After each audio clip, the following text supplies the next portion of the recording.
transatlantic relations are going through a transformation due to the fact that we are seeing what was once our common threat, our common challenges, mostly in Europe. Now they're all over the world. As I say, the Fulda Gap is now everywhere, and therefore we have to collaborate that much more to figure out how we can effectively create a burden sharing with power sharing so that we can effectively meet these challenges together.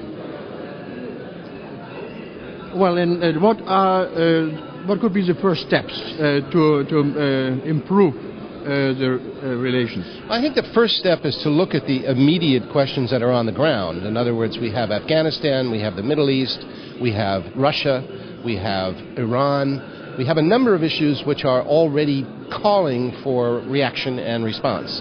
And I think we have to figure out how we can mix our resources and our readiness to engage in all of these issues. We can't just wait until we reach a consensus. We have to act. And I think that means that, particularly in the case of the transatlantic community, and I would say specifically the German-American community, we need to be able to pool what it is that we know, how we can act, and what our resources are, and then find a way to apply them. The fact that we have the challenges on the ground means that we have to act. We can't just wait until we find our common vocabulary. Action is required, and therefore policy formulation is required together. You belong to an elite which is very Europe-minded, but nowadays Asia and the Pacific region gain more and more significance for the United States. Is there a competition between the relations from the United States to Europe and the relations from U.S. to the Asian Pacific area? I think that we should talk about networked security in the sense that we do in the transatlantic community. We have an interlocking set of challenges which begin in Asia to some extent with China, but also extends right through the rest of the world.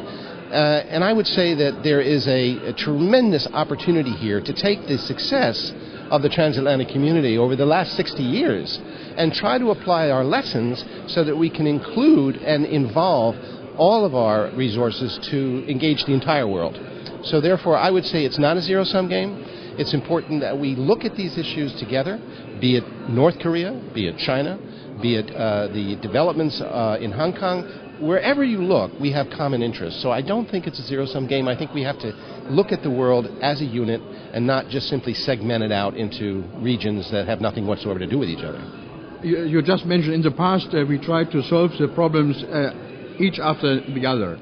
And you mentioned today there's a need for simultaneous diplomacy. Is this correct? Yeah, there's a simultaneous connection, shall we put it that way, between what's going on in the Middle East, particularly in the case of the Israeli-Palestinian issue, what's going on in Iran, what's going on in Afghanistan, Iraq. They're all interlocked. And as I said before, what we did in the post-World War II period was to hold our own in the East-West conflict. Now we have to take that experience and those resources and those lessons and apply them in many, many different places well beyond Europe and well beyond the transatlantic community. Thank you very much. My pleasure.